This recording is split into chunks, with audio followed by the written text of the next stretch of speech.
अच्छा, last class में हमने टेक्स्ट इंडेंट तक हमने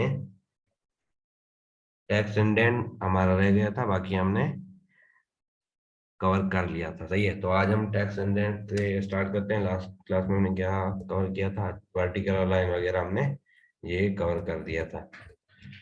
तो ये तो टेक्स्ट इंडेंट। अच्छा, टेक्स्ट इंडेंट में क्या होता है कि टेक्स्ट हमारा हमें कहाँ से स्टार्ट करना है।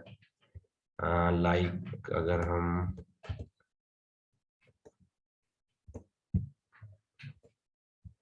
एक हमारा ये पी का टैग है, हमने यहाँ पे यूज किया था, इसमें हम इमेज हटा देते हैं। इस पी को हम क्या करते हैं, प्रॉपर्टी टेक्स्ट सेंटर भी हटा देते हैं। फॉन्ट साइज सही है, हम कर देते हैं इसको टेक्स्ट इंडेंट। अगर हम कर दें 30 px। अच्छा, एक मिनट इसको कमेंट कर लेते हैं पहले।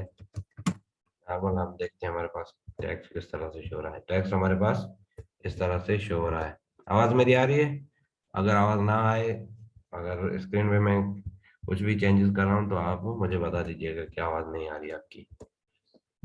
सही, तो नॉर्मल हमारे पास एक पी का टैग है, एक ए का टैग है। तो पी के टैग पे हम लगाते हैं टैक्स इंडेंट। सही है, तो हमने जो प्रॉपर्टी लिखी थी टैक्स इंडेंट 30 px, अब हम करते हैं रिफ्रेश, तो हमारे पास ये टैक्स 30 px स्पेस छोड़ के फिर हमारे पास स्टार्ट हो रहा है। अगर हम इसको कर देते हैं 100 px, तो हमारे पास ये 100 px का स्पेस आ गया। उसके बाद हमारे पास टेक्स्ट स्टार्ट हो रहा है। जिस तरह से कुछ पैराग्राफ कुछ इस तरह से लिखे हुए होते हैं कि वो थोड़ा सा स्पेस आकर फिर वो स्टार्ट हो रहे होते हैं, तो ये हमारे पास टेक्स्ट इंडेंट से हम कर सकते हैं। उसके बाद हम देखते हैं टेक्स्ट शेडो।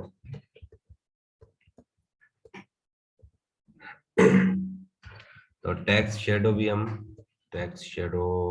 कर लेते हैं हम। टेक्स्ट शेडो तो हम अगर कर देते हैं 10 px, थ्रेड देखते हैं हमारे पास। अच्छा, इसकी हमें 3 प्रॉपर्टीज लगानी पड़ेगी, जिसमें text shadow as property become commonly used in deposit. अच्छा, हमारे पास किस साइड पे हमें टेक्स्ट का शेडो शो कराना है, तो उसके लिए हमारे पास हम 10 px और लिख देते हैं लेफ्ट राइट। अब हम लेते हैं, तो अब हमारे पास ये टेक्स्ट का शेडो आ गया है। सही है, अगर हम अच्छा, इसमें क्या होता है, लेफ्ट और राइट, टॉप बॉटम, और उसके अलावा हम बताते हैं उसकी थिकनेस कितनी होनी चाहिए। अगर हम कर देते हैं 2 px और उसके बाद हम लिखते हैं कलर, उसका कलर कौन सा होना चाहिए। अगर इस तरह से मैंने 2 px कर दिया है तो उसकी जो कलर, जिस तरह से पहले ये स्प्लिट स्प्लिट हो रहा था, जिस तरह से स्प्रेड हो रहा था, तो अब 2 px में हमारे पास स्प्रेड नहीं हो रहा है कलर। तो उसने 2 px की ही उसकी जिस तरह से टेक्स्ट है उतना ही हमारे पास बैकग्राउंड शेडो आया है। अगर हम इसको कर देते हैं 100 px, तो ये हम 10 px या 100 px कर देते हैं, तो हमारे पास ये जो टेक्स्ट है बिल्कुल ही फैल गया है। ब्लैक रेडिश कलर पीछे दिखाई दे रहा है, लेकिन बिल्कुल फैल गया है। अगर हम 10 px कर देते हैं तो नॉर्मल हमारे पास ये इस तरह से टेक्स्ट शेडो आ गया है। अगर हम इसको वैल्यू माइनस में कर देंगे इस तरह से, तो हमारे पास ये शेडो अपोजिट साइड पे चला जाएगा। ये देखें टॉप साइड पे, और हमारे पास यहाँ पे इस तरह से हमारे पास टेक्स्ट शेडो शो हो रहा है। अगर हम इसमें थोड़े बहुत चेंजेस कर देते हैं, कलर अगर हम उसका रेड की जगह कोई और कर देते हैं, ब्लू कर देते हैं, अब हम देखते हैं तो अब हमारे पास ये बिल्कुल चेंज हो गया। नॉर्मली हमारे पास 2 हम यूज करते हैं, तो हमारे पास बिल्कुल एक लगता है कि टेक्स्ट शेडो बना हुआ है। और इसको हम कम और ज्यादा भी कर सकते हैं। सही है, तो ये इसका टैक्स का शेडो आ गया है हमारे पास। इसकी वैल्यू अगर हम एक कर देते हैं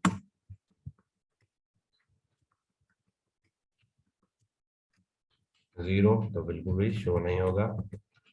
1 और या 2 2 px और 1 जो स्प्रेड हो रहा है वो हमारे पास 1 px हो रहा है। बाकी हमने जो शेडो दिया है वो 2 px दिया है हमने। सही है, एक आ रहा है बॉटम पे, दूसरा हमारे पास आ रहा है राइट साइड पे। अगर माइनस में करेंगे तो वो, इसको हम माइनस कर देते हैं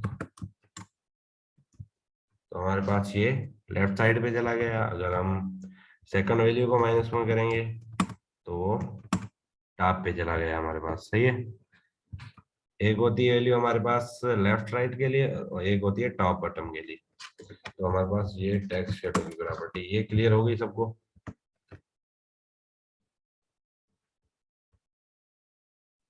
और एक बार दोबारा बता दें, हजम नहीं हो रही। अच्छा, टेक्स्ट शेडो में हमारे पास क्या होता है, हम 4 वैल्यूज यूज करते हैं। फर्स्ट वैल्यू होती है, उसके बाद सेकंड भी, और उसके बाद होती है हमारे पास थर्ड वैल्यू। ये हम 3 वैल्यूज यूज करेंगे और उसके बाद हम कलर बताएंगे, कलर कौन सा होना चाहिए, ब्लू कलर हमारे पास होना चाहिए। सही है, तो एक ये नॉर्मल हमारे पास ब्लू कलर आ गया और उसके साथ साथ हमारे पास टेक्स्ट शेडो भी आ गया है। अगर हम फर्स्ट वैल्यू को करते हैं माइनस में, हाँ, इसको हम ऐसा करते हैं 10 कर देते हैं ताकि सही से पता चले।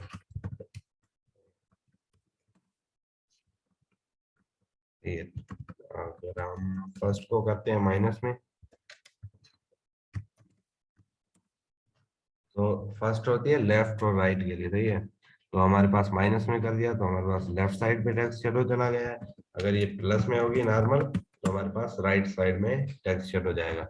सेकंड वैल्यू होती है टॉप और बॉटम के लिए। अगर हम इसको माइनस कर देते हैं तो हमारे पास क्या हो जाएगा, ये वैल्यू टॉप पे चली जाएगी। सही है, और इसके अलावा थर्ड वैल्यू होती है हमारे पास, वो होती है कि ये जो शेडो कितना स्प्रेड होना चाहिए। जिस तरह से अगर हम कलर है हमारे पास, एक लिमिटेड कलर है हमारे पास कुछ मिकदार में, अगर हम उसको ज्यादा स्पेस में फैलाएंगे तो कम कम कलर नजर आएगा, कम कलर लगेगा। अगर उसको छोटे स्पेस में रखेंगे तो ज्यादा कलर लगेगा।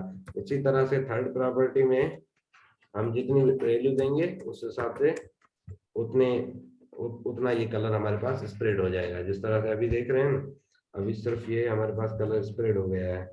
अगर हम इसको 2 कर देते हैं तो ये 2 px में सिर्फ स्प्रेड होगा। अब समझ में आ गई? जी जी, आपकी सलाह है, सही। किसी और को ना समझ आया है तो वो पूछ लें। तो ये हमारे पास हो गया टेक्स्ट शेडो। अच्छा, फर्स्ट लेटर आर लाइन,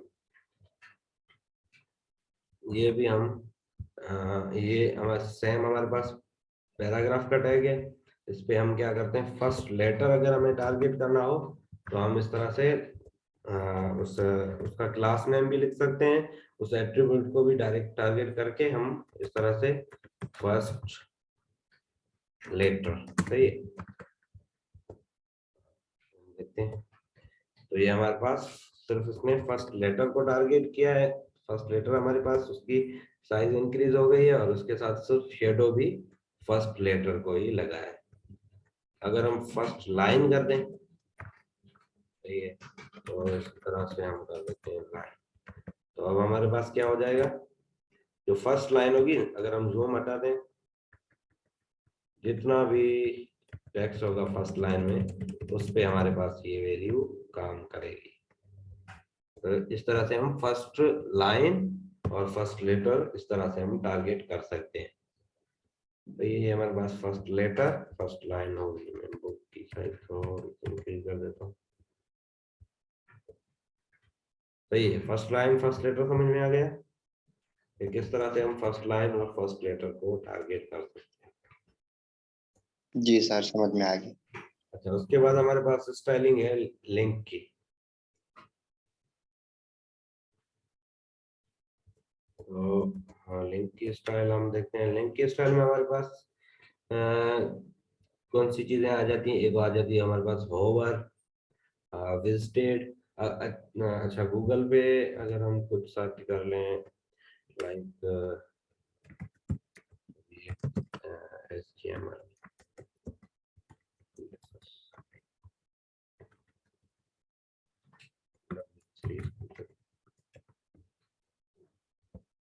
अच्छा, तो ये आपको लिंक दिखाई दे रही है ना, जैसे ही मैं इस पे ले जा रहा हूँ, कर्सर इस पे लेके जा रहा हूँ, तो इसके नीचे अंडरलाइन आ रही है हमारे पास, सही है। और उसके अलावा आप इन दोनों जो दो लिंक्स हैं, इनके कलर में भी डिफरेंस होगा। तो वो कैसे डिफरेंस आता है, ये लिंक हमारे पास विजिटेड है, तो उसमें अगर कोई लिंक हमने विजिट की होगी तो उसका हम कलर भी चेंज कर सकते हैं, नॉर्मल लिंक का इस तरह से कलर होता है।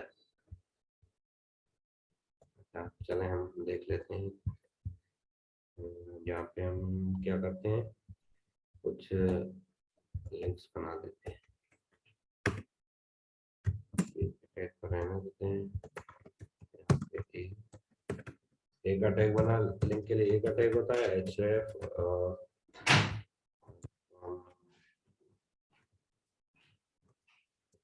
वन।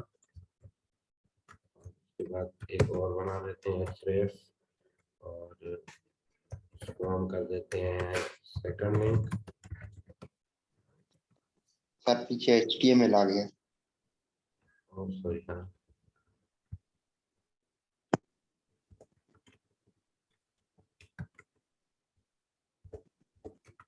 तो ये हमारे पास तीन लिंक्स हो गए।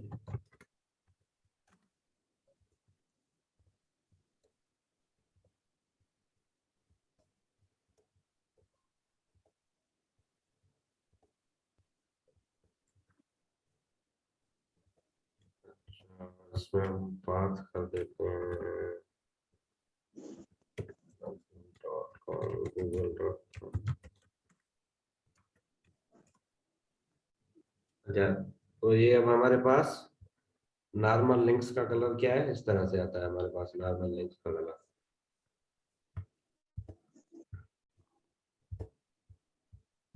अब इस पे स्टाइलिंग हम करते हैं।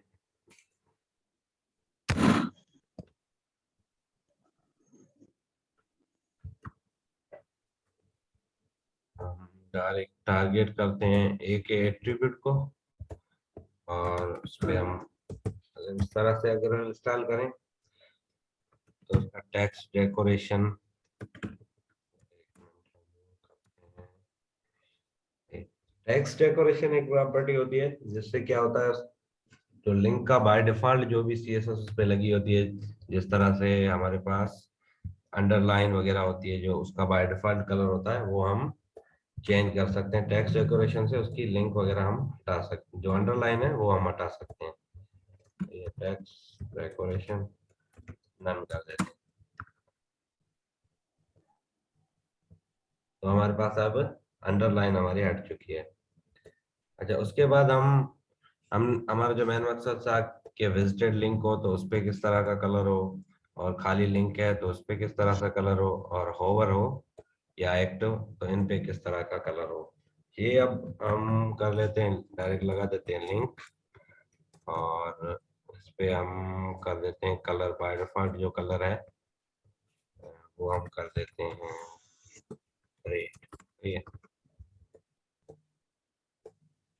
तो हमारे पास अब कलर हो गया लिंक्स का रेड।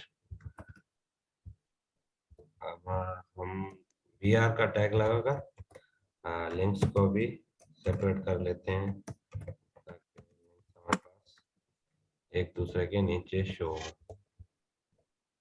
ये तो ये हमारे पास इस तरह से तीन लिंक्स आ गए। अगर अब हम करते हैं कि जो भी लिंक विजिटेड हो तो उसका कलर हमारे पास चेंज हो जाए। अगर हम इस तरह से करते हैं विजिटेड, इसका हम कलर कर देते हैं ब्लैक। हमारे पास ये ब्लैक कलर विजिटेड का हो।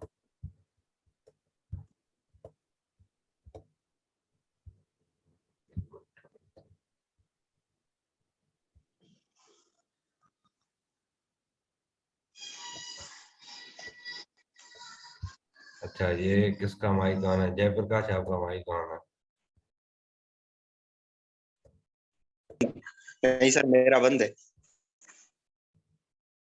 ठीक है, मैंने अब सबको म्यूट कर दिया है, 1 मिनट वेट करें।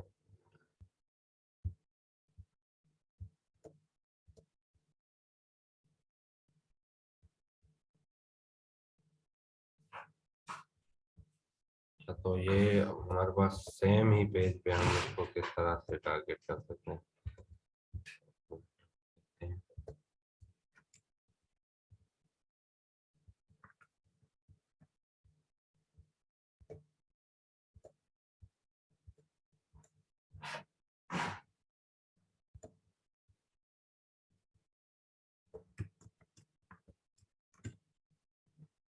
अच्छा, ये मैंने इसका पाथ हटा दिया। हम एक ही पेज में यूज कर रहे हैं, तो अगर उसको हम टारगेट कर रहे हैं तो ब्लैंक पेज पे जा रहा है, और रिफ्रेश कर रहे हैं तो वो विजिटेड वाला हमारे पास, जो विजिटेड पे हमने सीएसएस लगाई वो काम नहीं करी, तो इसलिए मैंने सिर्फ उसका पाथ हटा दिया है। तो ब्लैंक हमारे पास ऐसे ही विजिटेड होता है, तो ये हमारे पास इसका कलर चेंज हो गया है। इसका कलर अगर हम कुछ और चेंज करना चाहें तो वो भी इसी तरह से हम कर सकते हैं। लाइक ग्रीन करना हो अगर हमें,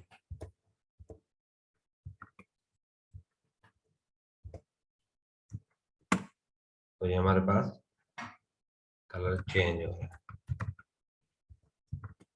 इसके बाद हमारे पास आ जाता है होवर। अब हम होवर पे हम चाह रहे हैं जैसे हम लिंक पे इस तरह से कर्सर रखें तो उसका कलर चेंज हो जाए, तो हम उसके लिए लगाएंगे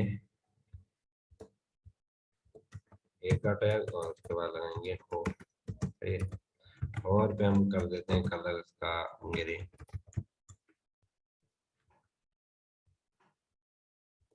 ठीक है, अब जैसे मैं होवर कर रहा हूँ तो उसका कलर चेंज हो रहा है। सही है, तो एक लिंक, एक विजिटेड, और उसके अलावा हमारे पास एक हो गया होवर। उसके बाद हमारे पास आ जाता है एक्टिव।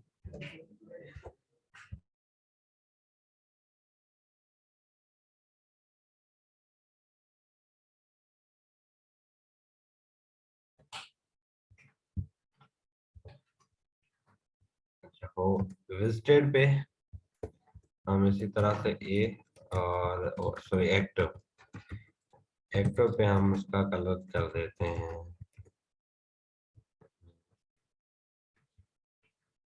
जैसा कलर कर देते हैं, ब्लैक कर देते हैं ये एक्टिव पे।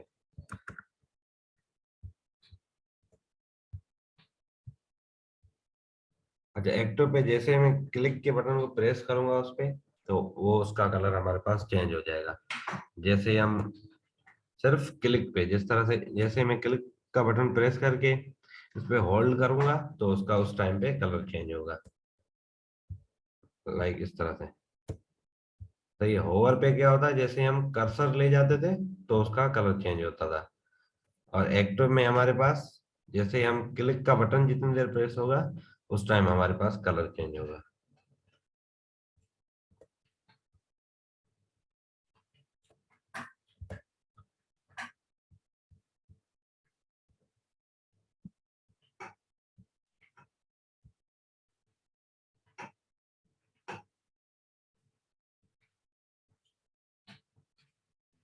अच्छा, उसके बाद हमारे पास आ जाता है इनपुट में। सही है, इनपुट में भी हम उसी तरह से अगर कोई बटन बनाकर बटन पे भी हम एक्टिव, होवर और फोकस वगैरह हम वो भी यूज कर सकते हैं। अच्छा, तो हम सबसे पहले होवर तो हमने यूज कर लिया है, तो होवर को हम बटन पे भी यूज कर लेते हैं। अगर इस तरह से हमारे पास एक बटन, यहाँ पे एक बटन बना लेते हैं, इनपुट टाइप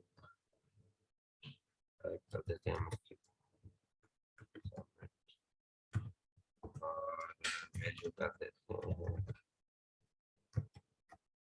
सबमिट।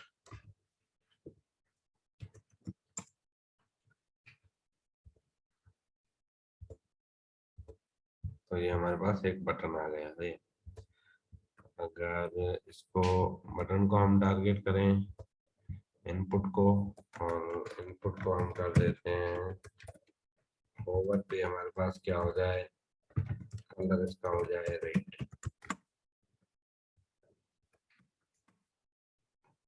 तो हमारे पास ये कलर हो, टेक्स्ट का जो कलर है वो रेड हो रहा है। अगर हम चाहें तो इसका बैकग्राउंड कर देते हैं, बैकग्राउंड कलर कर देते हैं इसका हम,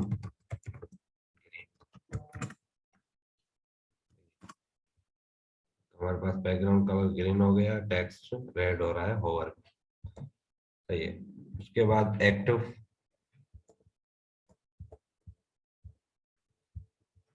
एक्टिव भी लिंक की तरह तरह से हमारे पास काम करेगा। इनपुट और उसको कर देते हैं अगर एक्टिव हो तो हमारे पास उसका कलर, बैकग्राउंड कलर हम चेंज करके, बैकग्राउंड कलर हम उसको चेंज कर देते हैं ब्लैक। उसी तरह से जैसे प्रेस है तो हमारे पास बैकग्राउंड कलर ब्लैक हो रहा है। वैसे नॉर्मल बटन है, होवर पे हमारे पास ग्रीन कलर हो रहा है, टेक्स्ट रेड हो रहा है, और जैसे हम उसको प्रेस कर रहे हैं बटन को तो हमारे पास उसका कलर जो है बैकग्राउंड कलर ब्लैक हो रहा है। तो ये बटन पे हम होवर और एक्टिव यूज कर सकते हैं। उसके अलावा हमारे पास आ जाता है फोकस। फोकस हम किस पे यूज करते हैं, फोकस हम यूज करते हैं टेक्स्ट इनपुट पे। तो इसकी टाइप हम कर देते हैं टेक्स्ट, वैल्यू हम इसको कोई नहीं देते। उसके अलावा हम यहाँ पे कर देते हैं फोकस।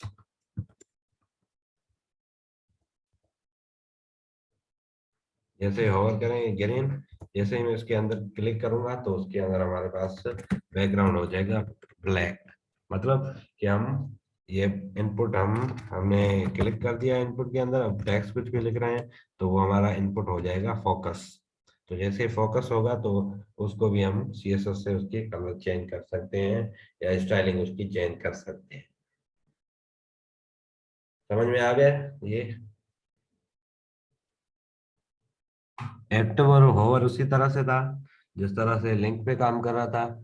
और ये हमारे पास फोकस एक न्यू प्रॉपर्टी थी, जो कि हमने, जो हम इनपुट, ये जिसकी टाइप टेक्स्ट हो, उस पे टेक्स्ट हो या ईमेल हो, पासवर्ड हो, कुछ भी हो, उस पे हम यूज कर सकते हैं कि जब हम उसके अंदर क्लिक करके कुछ भी लिखेंगे तो वो हो जाता है फोकस हमारे पास, और उसकी हम स्टाइलिंग चेंज कर सकते हैं। आ गया समझ में सबको।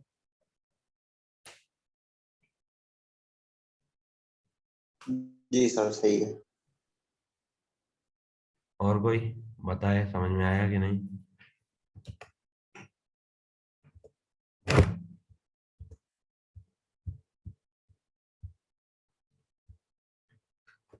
सर जी। मतलब कि फोकस में हम कोई चीज लिखेंगे तो हमारे पास टॉप टॉप पर आएगी, या नहीं सर्चिंग बटन के लिए काम आती? नहीं नहीं नहीं, फोकस वो चीज ये नहीं है। ये हमारे पास फोकस मतलब के नहीं। हम, जी, अब हम उसकी स्टाइलिंग चेंज कर रहे हैं। ये इनपुट की वैल्यू है, ये सिंपल इनपुट पड़ा है, ये हम ये वैल्यू इसको बोल सकते हैं कंडीशन, किस तरह से वो इनपुट पड़ा है उसकी कंडीशन। अभी क्या, अभी ये सिंपल पड़ा हुआ है, अगर जैसे मैं इस पे कर्सर लेके जा रहा हूँ तो ये हमारे पास क्या हो जाता है, होवर हो गया। हम उस पे होवर कर रहे हैं, कुछ भी कर्सर हम उस पे होवर कर रहे हैं तो उस टाइम उसका कलर क्या होना चाहिए, तो वो हम किस कंडीशन में उसका किस तरह का कलर होना चाहिए, किस तरह की स्टाइलिंग होनी चाहिए, वो हम चेंज कर सकते हैं। जैसे ये नॉर्मल, ये होवर, और जैसे इसमें इसके अंदर हम क्लिक करते हैं तो ये हमारे पास हो जाता है इनपुट फोकस। तो फोकस में हमारे पास, फोकस में भी हम कलर चेंज कर सकते हैं या स्टाइलिंग वगैरह। आ गया समझ में। जी सर सही है।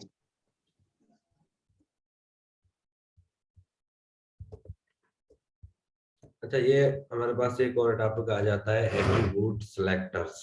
अच्छा, पहले हम क्या कर रहे थे यार, डायरेक्ट हम क्लास यूज करके हम उसमें चेंजेस कर रहे थे, उसकी स्टाइलिंग चेंज कर रहे थे, या फिर डायरेक्ट एलिमेंट को टारगेट करके उसकी स्टाइलिंग हम चेंज कर रहे थे। अब हमारे पास आ जाता है कि एट्रीब्यूट। एट्रीब्यूट के साथ फॉर एग्जाम्पल एट्रीब्यूट हमारे पास कौन से, क्लास भी एक एट्रीब्यूट है। और अगर हम यहाँ पे देखना चाहें टाइप, टाइप भी हमारे पास एट्रीब्यूट है। href भी हमारे पास एट्रीब्यूट है। तो इसको हम टारगेट करते हुए हम चेंज कर सकते हैं। अगर ये हमारे पास दो इनपुट है, एक की वैल्यू है सबमिट, सही है, और टाइप सबमिट है, और उसकी वैल्यू हम कर देते हैं सबमिट। अब मैं चाहता हूं कि सिर्फ जिसकी टाइप, जिसका एट्रीब्यूट हो और उसकी टाइप अगर टेक्स्ट हो तो उसका कलर चेंज हो, वरना चेंज ना हो। तो इस तरह से भी हम एट्रीब्यूट को टारगेट करते हुए हम उसकी स्टाइलिंग कर सकते हैं, सही है। तो अभी हम कर देते हैं, पहले हमारे पास आ जाता है एग्जिस्टेंस। एग्जिस्टेंस में क्या होगा कि कोई भी हमारे पास एक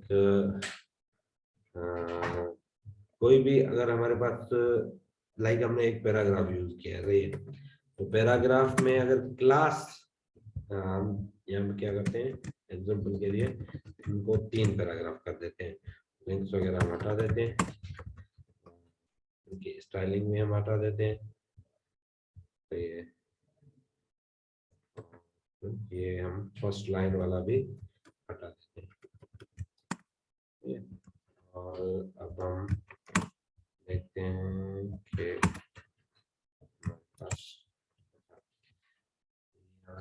टेक्स्ट शेडो, ये भी हम हटा दें। टेक्स्ट शेडो हमारे पास हट गया है, 3 पैराग्राफ हमारे पास पड़े हुए हैं।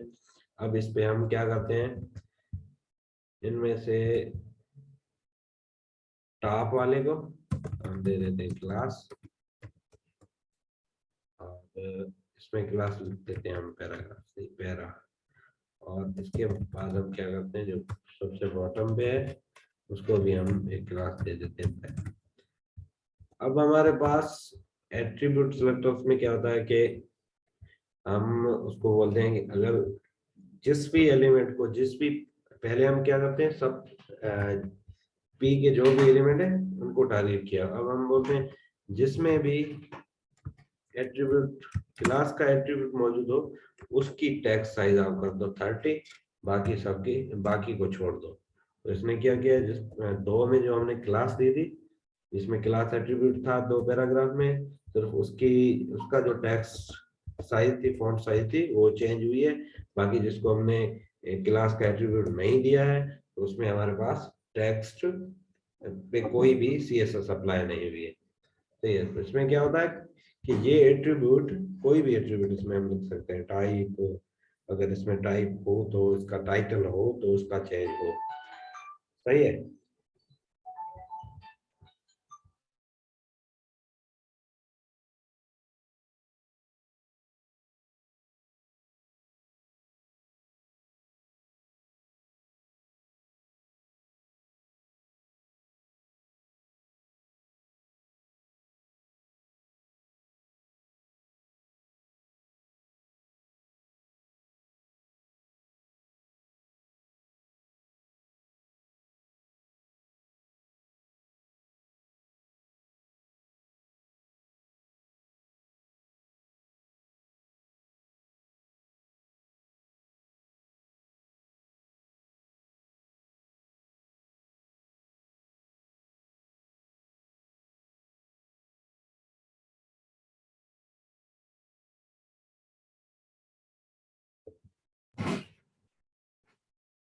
चलो फिर से कंटिन्यू करते हैं।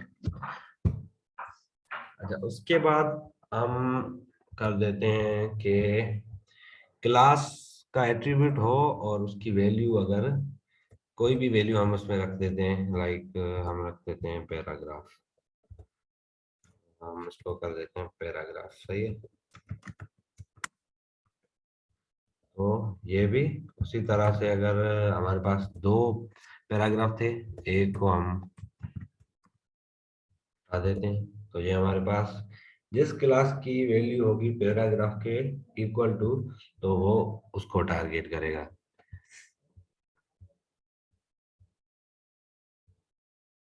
अच्छा, एक हमारे पास आ जाता है उसके अलावा स्पेस। स्पेस में क्या होता है, matches specific attribute whose value appears in a space separated list of words. इसमें अगर हम जो फर्स्ट है उसको हम दो क्लास दे देते हैं, खाली पी ए आर और दूसरा दे देते हैं पी ए आर ए, और इसको हम चेंज कर देते हैं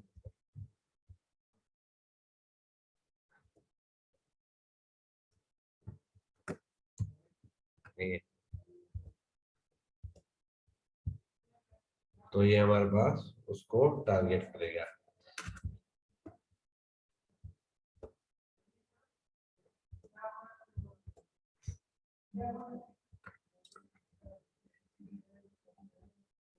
सॉरी,